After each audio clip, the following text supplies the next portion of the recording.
hadisi zimwe ziravuga ngo hari umugabo mukurikiye mutume muri isoko ariko yadere kumutera amabuye. Uwo mugabo ni Abu Lahab, ariko kumutera amabuye amuri inyuma amumereye nabi, ngo kugeza igihe amaguru yatangiye kuva amaraso. La hawla wala quwwata illa billah. Sallallahu alayka ya Rasulullah. Allah subhanahu wa ta'ala aguhundagazeho amahoro yewe ntumwa y'Imana. Ngari kugendera kumutera amabuye amaguru yatangira kuva amaraso. Ngari kuvuga ngo uwo mugabo Abu Lahab ngo ya ayuha nas, yemwe bantu la tuti'uhu, nimumwumvira ibyo ari kuvuga, fa innahu kadhab, uyu nguyu ni umubeshyi. Bano w'Islamu nureba iyi hadisi nahanga ndiko hasoma mukanya hanyibikije ikintu kimwe cyaya matsinda abeshya ngo yari kuri sunna cyangwa se ngo yari gukora da'wa. Wa minha muri aya matsinda mabi abeshya harimo jama'atu tabligh. Iyi jamaa tuzakunda kuyigarukaho kubera ko bano w'Islamu korohera jama'ati za bid'a, korohera amatsinda y'abanyabihimbano yatuma abantu babeshwa kuri dawa ya mutume. Jamaa tabligh ivuga yuko nayo ikora dawa ya la ilaha illa Allah. Barabeshya dawa ya la ilaha illa Allah isobanuye kwigisha abantu guharira Allah subhanahu wa ta'ala bakamusenga mukuri, umuntu urwanya shirki. Biragoye ko wakumva umutabligh ari kurwanya shirki n'ubushirikina n'abashirikina ari kubihanangiriza abantu, biragoye cyane. Icya kabiri rona mutume ari kwigishira ijambo kubera ko umuntu uri gukora da'awa abantu byanze bikunze babazi yuko niba mureka ari guhamagarira Imana imwe itavangiye. Niye guhamagarira abantu, ntabwo abantu cyane cyane bahakana Imana bamukunda, ariko uzumva jamaat tabligh urugero abahakanyi barayikunda baranayisifu, baravuga ngo ni tsinda ryiza kuko bararizi nyine. Ntabwo ryakwigisha la ilaha illa Allah ya mutume, ahubwo ryigisha la ilaha illa Allah ivuga ngo Imana niyo yaremye ibiti, Imana niyo yaremye amabuye, Imana niyo yaremye amashereka, Imana niyo yaremye ibitaka, Imana niyo yaremye. Naam, Imana niyo yaremye ibyo byose, ariko ntabwo ari byo bisobanuye la ilaha illa Allah, nta nubwo ariyo maqsad ya la ilaha illa Allah. Ntabwo ikigamije muri la ilaha illa Allah. Ikigamije muri la ilaha illa Allah ni tahqiq at-tauhid, nuguhamya no gushimangira ko ugomba gusigara sengo Allah subhanahu wa ta'ala wenyine, ibindi bikarwanwa byasengwa hamwe nawe, umuntu akabyihanangiriza haba. Abatabligh rero ntabwo iyo level bayigiraho. Niyo uzasanga abantu bavuga ngo abatabligh ni abantu beza, ngo abisango bikorera ngo dawa iki, kubera ko bo dawa yabo itandukanye na dawa y'Imana Muhammad sallallahu alaihi wasallam. Iyo baba nabo bari kuri dawa y'ukuri ebana barwanwa nk'uko abantu ba tauhid barwanwa.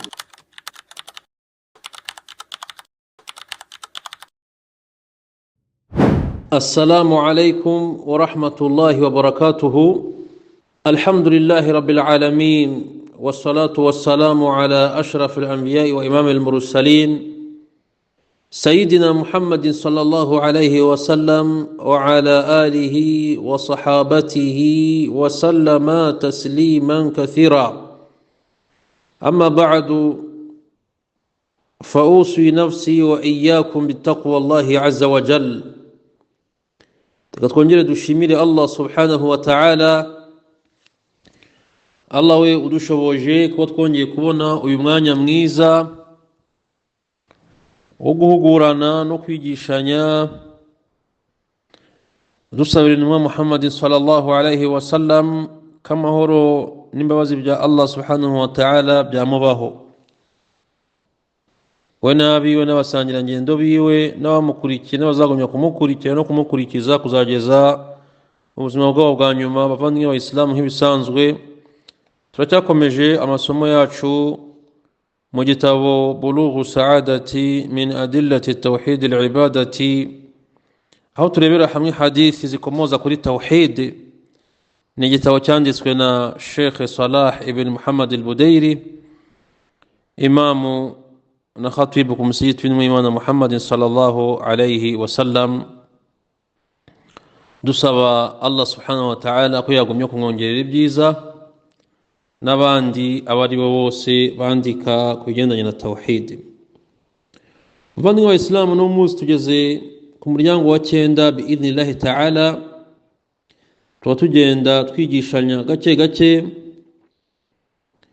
mboneraho umwanya wo gushimira abavandimwe badahwema kubana natwe batwibutsa ubuhambare n'agaciro ko kugumya gutegura amasomo nk'aya ngaya cyane cyane aya tawhid, ari nako tuboneraho umwanya wo gushimira abavandimwe b'Abayisilamu. Buriya uwo ari we wese ufata umwanya agafungura audio nk'ingi, ni iby'agaciro. Abantu benshi buriya ibintu tuba turwana duharanira ngo abashekhe batwigishe, badushirire amagurupe, baduhugure, ariko ikiriho ufata umwanya agafungura audio akayumva akayirangiza isomo rya tawhid, uwo nguwo insha Allah icyo twamusabira ni uko iyi tawhidi cyangwa se amasomo bari kumva azaza ku munsi w'imperuka aje kumuvuganira yuko yayumvisha kandi akashira mu bikorwa. Allahumma amin. Twese Allah tugenze gutyo bavandimwe b'Abayisilamu, yaba gufata umwanya utegura na amahirwe ya Allah subhanahu wa ta'ala no kumva gufungura iyo audio. Ni benshi cyane usanga rimwe na rimwe n'amagurupe nk'aya ngaya aba yariho gusa, akabona birinjiye, akabona gusa message za gurupe runaka zimaze kuba 2, 3, 4, 100, ntacyo yari yafungura, kubera ko abantu bari busy n'iduniya yabo. Tutazafata ngo tuyifatishe usibye ko ari ukuyisiga nk'uko twayisanze. Ibingibi rimwe na tuba twirengagiza, akaba ari byo birakuzatugirira akamaro yawm al-qiyamah. Ubwo rero bafata umwanya bagafungura nabo bakumva audio, bakayishira mu bikorwa, bakayirangiza batitaye ku bindi biba biri gucaracara ku matelefone yabo, rimwe na rimwe bidafite aho bihuriye no kubaka imani zabo. Abo ngabo kwa kweli nabo gushimirwa ni bake cyane. Birazwi abantu ntabwo bakunda ibintu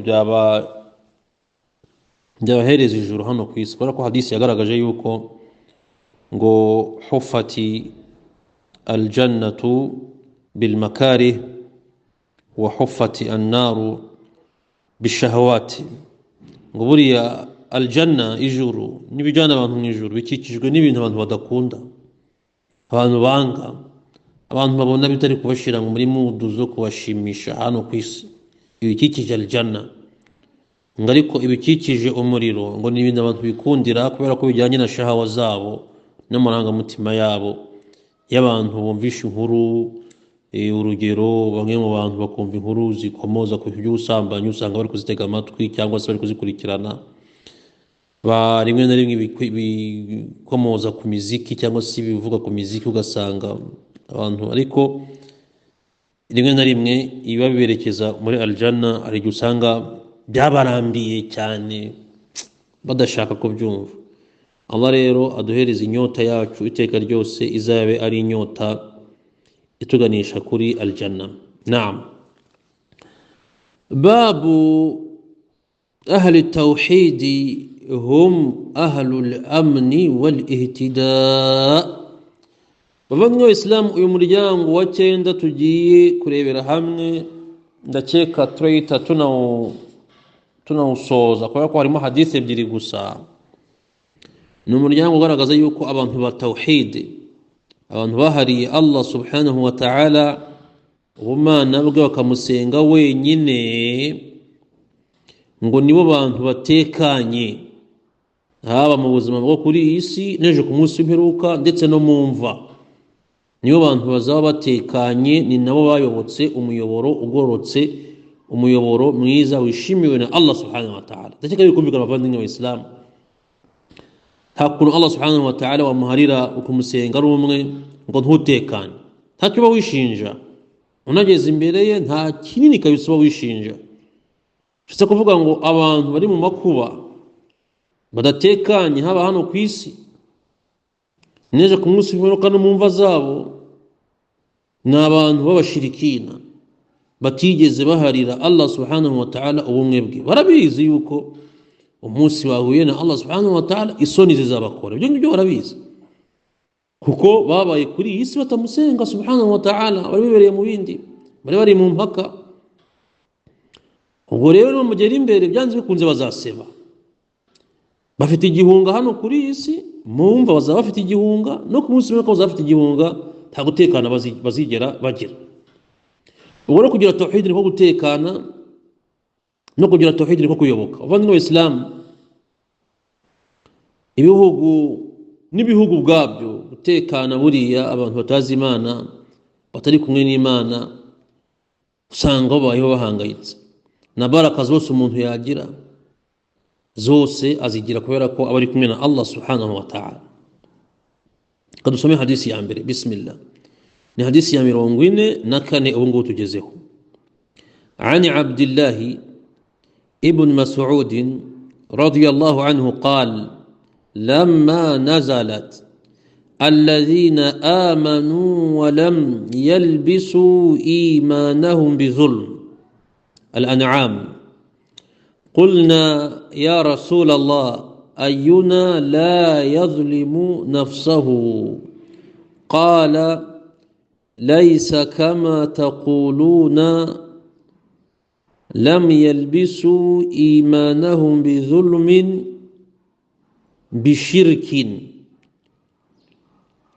أولم تسمعوا إلى قول لقمان لابنه يا بني لا تشرك بالله إن الشرك لظلم إن الشرك لظلم عظيم متفق عليه. ومن الإسلام حديث حديث عبد الله بن مسعود الله سبحانه وتعالى أمنيشي مريد تجزكم منكم وزاهو من حديث زابانجي قال يلبز أتي لما نزلت أتي آية من سورة الأنعام آية من قنان الكبير الله سبحانه وتعالى أفقت الذين آمنوا ولم يلبسوا إيمانهم بالظلم. قوم جكوري باباندي bemeye Allah subhanahu wa ta'ala, mu by'ukuri babandi bemeye Allah subhanahu wa ta'ala, alladhina amanu wa lam yalbisu imanahum bidhulm, barangiza ntibambike uko kwemera kwabo amahugu. ngo babandi bemeye Allah subhanahu wa ta'ala barangiza ntibavange uko kwemera kwabo n'amahugu. Ayo iravuga iti, aya yose ivuga gute? alladhina amanu wa lam yalbisu imanahum bizulmin ulaika lahumul amnu wa hum muhtadun. mu by'ukuri babandi bemeye Allah subhanahu wa ta'ala barangiza ntibavange uko kwemera kwabo n'amahugu. Amahugu yavugwa hanga Islamu ni ukubangikanya Allah subhanahu wa ta'ala, niyo yavugwa, niyo dhulm ikomeye. Allah yaravuze ati ulaika lahumul amnu, ngabo nibo baza bafite ugutekana, wa hum muhtadun, no bayobotse byanyabyo. Abasahaba iyo bumvaga akenshi barabazaga qulna ya Rasulallah, twabajije n'Imana duti ayyuna la yazlimu nafsahu, ati ninde muri twebwe udakora amahugu kweli? K'abantu dukora amahugu mu buryo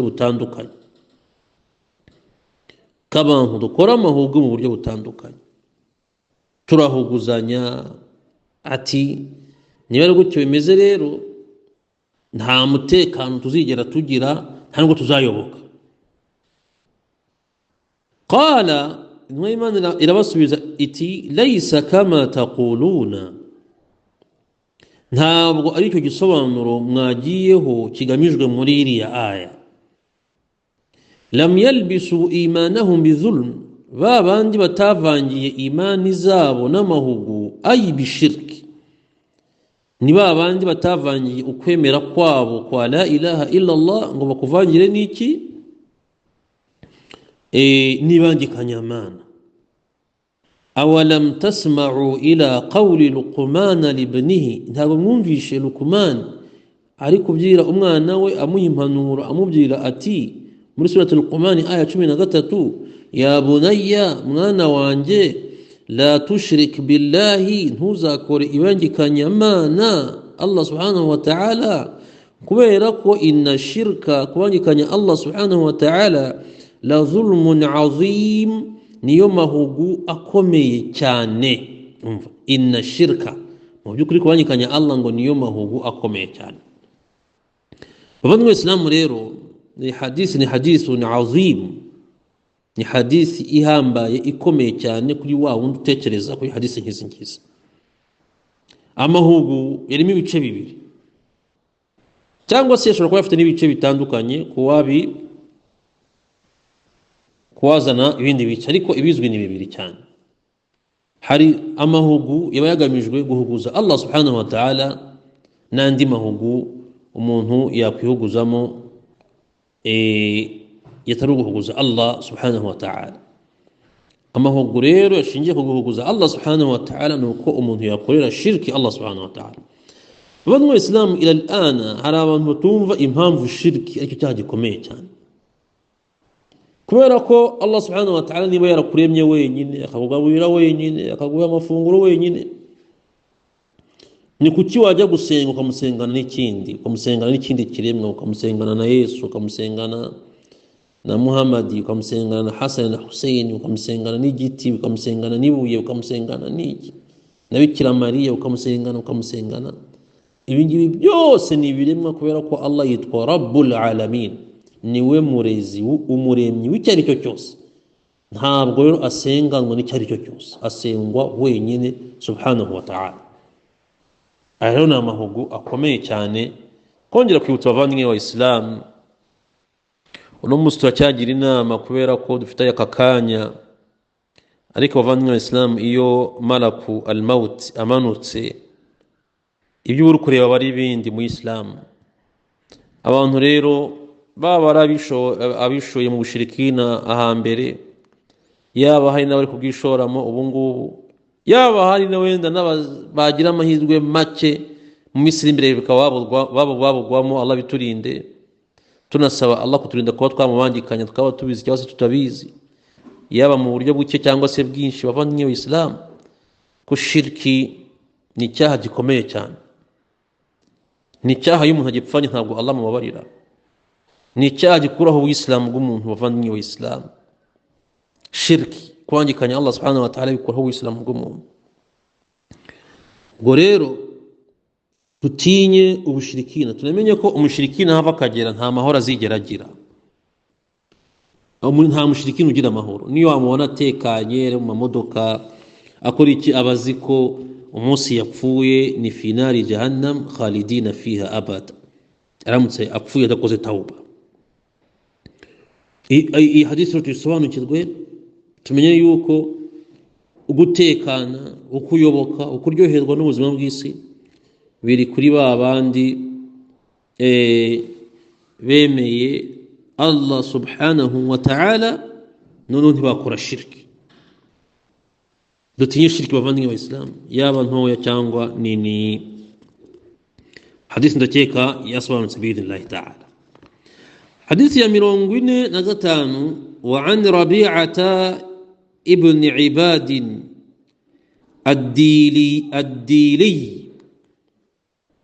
الديلي رضي الله عنه قال: رأيت رسول الله صلى الله عليه وسلم بصر عيني بسوق ذي المجاز يقول: يا أيها الناس قولوا لا إله إلا الله تفلحوا، ويدخل في فجاجها والناس متقصفون عليه، فما رأيت أحدا يقول شيئا وهو لا يسكت يقول: يا أيها الناس قولوا لا إله إلا الله تفلحوا. أخرجه أحمد. بنو الإسلام عندي حديث عظيم، عندي حديث إهام باي، ni hadithi dukomora kuri Rabi'a ibn Ibad ad-Dili radiyallahu anhu. Yaravuze ati: رأيت رسول الله صلى الله عليه وسلم. Uyu Rabi'a turamugarukaho mu kanya.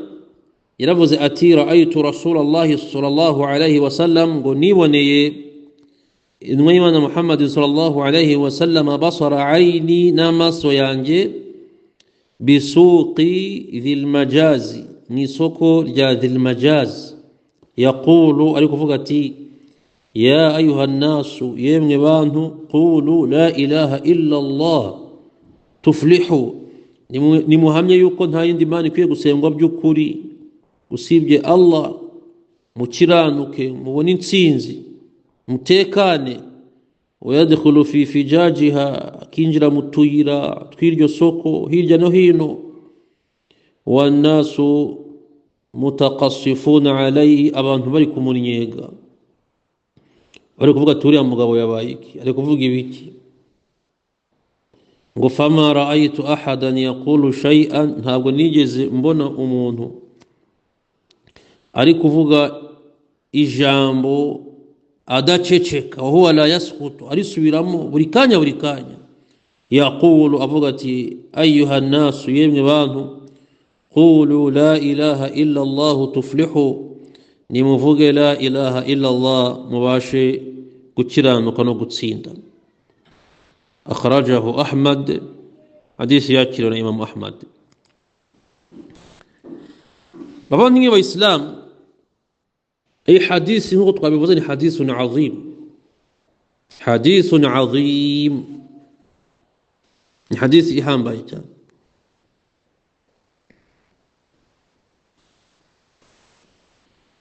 hadisi ya Rabi'ata ibn Ibadi ad-Dili, Allah subhanahu wa ta'ala amwishimira. Uyu Rabi'a, bavandimwe b'Abayisilamu, ni umwe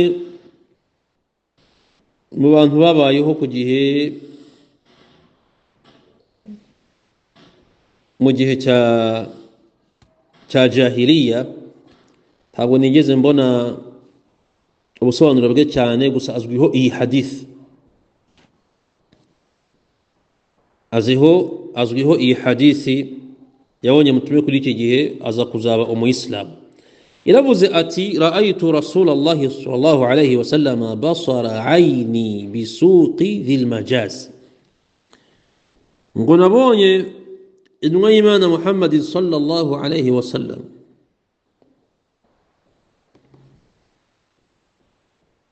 nabonye intumwa y'Imana Muhammad sallallahu alayhi wa sallam nyibonera n'amaso yanjye mu isoko rya dhil majaz. Isoko rya dhil majaz namwe mu masoko yo ku gihe cya jahiliya mbere y'ubuyisilamu, imaka.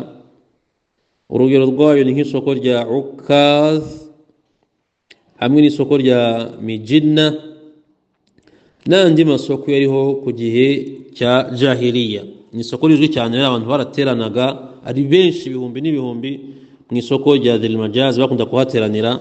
Hari bahakoreraga business, noneho bategereje hijja, igihe cya hijja cyagera bakajya gukora hijja. ngo namubonye ari kuvuga ijambo ati ya ayuha nnasu qulu la ilaha illa Allah tuflihu, ngo muhamya yuko nta yindi mana ikwiye gusengwa by'ukuri usibye Allah subhanahu wa ta'ala, mugire intsinzi, mutekane, mubone umutekano. Wadkhulu fi fijajiha, intumwa y'Imana Muhammad sallallahu alaihi wasallam iri kwinjira mu tuyira tw'iryo soko. Wannasu mutaqassifuna alayhi, abantu ngo bari kumunyega. Abandi Islam tukiri ahangaha, abantu bari kumunyega, abandi bari kwibaza ngo ari mu biki. Hakaza da'watu tawhid, ni gutya da'wa ya tawhid abayikora baba babayeho. Abantu bari kumanyega, abantu bari kuvuga ati bari ababaye iki, abantu noneho ahangaha nujya kureba sharh zi hadisi urasanga ngo hari umugabo wa rajulun yatba'uhu, ngo hari umugabo wamukurikiraga. Riwaya ziravuga ngo ni Abu Lahabi bil hijarati yaqdhifuhu bil hijara min khalfihi wa adma ka'abayhi wa huwa yaqulu ya ayuha an-nasu la tuti'uhu fa innahu kadhab. Hadisi zimwe ziravuga ngo hari umugabo mukurikiye mutume muri isoko ariko yadere kumutera amabuye. uwo mugabo ni Abu Lahab, ariko kumutera amabuye amuri inyuma amumereye nabi, ngo kugeza igihe amaguru ye yatangiye kuva amaraso. La hawla wala quwwata illa billah. Sallallahu alayka ya Rasulallah. Allah subhanahu wa ta'ala aguhundagazeho amahoro yewe ntumwa y'Imana. Ngari kugenda ari kumutera amabuye, amaguru ye yatangira kuva amaraso. Ngari kuvuga ngo uwo mugabo Abu Lahab ngo ya ayuha nas, yemwe bantu la tutiyuhu, nimumwumvira ibyo ari kuvuga, fa innahu kadhab, uyu nguyu ni umubeshyi. Abantu wese nureba iyi hadith nahanga ndi kuhasoma mukanya hanyibukije ikintu kimwe cyaya matsinda abeshya ngo yari kuri sunna cyangwa se ngo yari gukora da'wa. Wa minha muri aya matsinda mabi abeshya harimo jama'atu tabligh. Iyi jama'a tuzakunda kuyigarukaho kubera ko bandi mu Islam korohera jama'ati za bid'a, korohera amatsinda y'abanyabihimbano yatuma abantu babeshwa kuri dawa ya Mtume. Jamaa tabligh ivuga yuko nayo ngikora dawa ya la ilaha illa Allah, barabeshya. Dawa ya la ilaha illa Allah isobanuye kwigisha abantu guharira Allah subhanahu wa ta'ala bakamusenga mu kuri, umuntu urwanya shirki. Biragoye ko wakumva umutabligh ari kurwanya shirki n'ubushirikina n'abashirikina ari kubihanangiriza abantu, biragoye cyane. Icya kabiri rero Mtume ari kwigishira ijambo kubera ko umuntu uri gukora da'wa abantu byanze bikunze babazi yuko niba mureka ari guhamagarira Imana imwe itavangiye. Niye guhamagarira abantu, ntabwo abantu cyane cyane bahakana Imana bamukunda, ariko uzumva jama'at tabligh urugero abahakanyi barayikunda baranayisifu, baravuga ngo ni tsinda ryiza kuko bararizi nyine. Ntabwo ryakwigisha la ilaha illa Allah ya Mtume, ahubwo ryigisha la ilaha illa Allah ivuga ngo Imana niyo yaremye ibiti, Imana niyo yaremye amabuye, Imana niyo yaremye amashereka, Imana niyo yaremye ibitaka, Imana niyo yaremye. Naam, Imana niyo yaremye ibyo byose, ariko ntabwo ari byo bisobanuye la ilaha illa Allah, nta nubwo ariyo maqsad ya la ilaha illa Allah. Ntabwo kigamije muri la ilaha illa Allah. Ikigamije muri la ilaha illa Allah ni tahqiq at-tauhid, nuguhamya no gushimangira ko ugomba gusigara sengo Allah subhanahu wa ta'ala wenyine, ibindi bikarwanwa byasengwa hamwe nawe, umuntu akabyihanangiriza haba. Abatabligh rero ntabwo iyo level bari bayigiraho. Niyo muzasanga abantu bavuga ngo abatabligh ni abantu beza, ngo abisango bikorera ngo dawa iki, kubera ko bo dawa yabo itandukanye na dawa y'Imana Muhammad sallallahu alaihi wasallam. Iyo baba nabo bari kuri dawa y'ukuri, ebana barwanwa nk'uko abantu ba tauhid barwanwa. Abantu ba tauhid undi gusha tauhid barabarwanya kubera ko bazi ko dawa ya Mtume, barwanya. Nimuganye muri bigiho n'ikibazo mujye munabimenya, ahubwo munarebe ninde ukora tauhid, ninde ukora dawa ya tauhid. Musigare muri kumureba urya abantu bamwambariye bakamurwanya, bakamukorera amanama, bakamudutesha ntazavuge kubera ko ashaka gutanga ubutumwa nk'ubwa Muhammad sallallahu alaihi wasallam waje ari kubyira Abakurayshi n'abantu batemeraga Allah bakabyanga. Aha nayo mpamvu nureba kuri igikorwa cya Abu Lahab nusoma suratu Masad irashimangira ibingibi, tabbat yada abi lahab wa tabba, horamye amaboko ya Abu Lahab nawe ubwe arorama, cyangwa se harakorama amaboko ya Abu Lahab nawe ubwe arakorama. Ma aghna anhu maluhu wa ma kasaba, ya imitungo ye n'urubyaro rwe ntacyo byigeze bimumarira kukurwanya Imana Muhammad sallallahu alaihi wasallam. N'abantu barwanya buriya umuda'i w'uko kuri ntacyo bibamarira, kubera ko da'a abavandimwe b'Islam Allah ayigereza we ubwe mu mitima y'abemera Imana babayishaka. Ma aghna anhu maluhu wa ma kasaba sayasla naran dhata lahab, ngo umuriro uzamwakiraho, azinjizwa mu muriro umwakireho.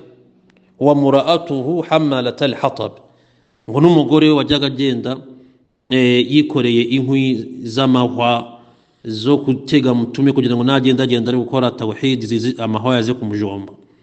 Ariko nuzabona abantu bari koroherezwa bakabasasira ngo bakore tauhid, buriya babisha tauhid batari kurwanwa, uzamenye ko anga harimo ikibazo. Ariko abantu buriya abantu yaba arabahakanye, yaba arabashirikini, yaba arabantu ba bid'a, iyo bamaze kumenya kuri tawhidi bose barakurwanya, nta n'umwe kwemera, kuko niyo sunna yo kwigisha iyi tawhid. ariko Allah subhanahu wa ta'ala hamwe n'abamenamana b'abanyakuri baba bari kumwe nawe. Ati rero fi jidiha hablu min masad, ati azaba yambitswe ikamba ryo mu muriro ari guhanwa uwo mugore, ikamba naryo rigurumana. twasobanuraga ahangaha wa nasu mutaqassifuna alayhi, abantu bamuryiga bamurwanya batamwitayeho. aravuga ati fama ra'aytu ahadan yaqulu shay'an wa huwa la yaskutu, sinigeze mbona umuntu uvuga iki niko atari kuruhuka adaceceka nkawe avuga ati yaqulu ayuha nasu, yemwe bantu, qulu la ilaha illa Allah tuflihu, nimuvuga yuko nta yindi mana ikwiye gusenga usibye Allah subhanahu wa ta'ala, muzagira intsinzi. abandi mu Islam rero iyi hadisi cyo kutwigisha kugira la ilaha illa Allah so kubivuga gusa ngo birangire aho ngaho. hari ababivuga ariko ibikorwa byabo bitandukanye na la ilaha illa Allah, ari abashirikina. hari ababivuga ariko imitima yabo bitariho. iri jambo rero rirakomeye. kugira ngo ugire intsinzi, kugira ngo ukiranuke, nuko ugomba kurivuga urikuye ku mutima, ukanashira no mu bikorwa, ukaba umuntu wa tawhid mu buzima bwawe, byanze bikunze uzagira intsinzi. ari naho ngaho abavandimwe b'Islam dukunda kugaruka. umuvuga butumwa, umushekhe udahangayikishijwe no kubwira abantu bino jambo gutya mutume atari kuruhuka, ari kunyura mu nzira, ari kugenda, kandi akabikora uko mutume yabikoze, atagiye muri bya bid'a. Hapana gukora zino dawa zituri kugarukaho z'ubujiji zitari za mutume. aho abantu bashobora kuba tuzabyira gusanga abantu ngo bemere Imana imwe akatari kuvuga kuri shiriki. mutume izi hadisi yarazivugaga, mwabonye na hadisi ya mbere ari gusobanura ati inna shirka la dhulmun azim, ubushirikina niyo mahugu akomeye muri ko shiriki. niyo mpamvu nyine bamwanze, nyine niyo mpamvu bamurwanyije. ari tabligh sinde wayirwanya atari kuvuga kuri shiriki, nta muntu wayirwanya, ntabwo byinjiramo ngo bavuge ngo yana abashirikina. abantu bagomba kubihanangiriza, abantu bari kuzana abaganga mu ngo, abantu bari gucukura ibiki, abantu bige shiriki, biga ibitabo by'abamenyi banditse kuri tawhid. barimo kitabu tawhid ya Muhammad Sheikh al-Mujaddid Muhammad ibn Abdul Wahhab. ikitabo ntabwo bagisoma, ntabwo tabligh yatagishwanya gusa, ko kirimo aya na hadisi zishimangira tawhid, zinavuga tawhid. tabligh ni fazila al-amali tu, hadisi dhaifu tukigendera tu. ibintu mu byanye mu byemere muzabyumva, mutabyumva nakazi kanyu. haraho tuzajya kwishuza yaumul qiyama no kugaragarizwa kuri ko birazwi. ntabwo tabligh yakwigisha shiriki, yigisha ngamahirizi.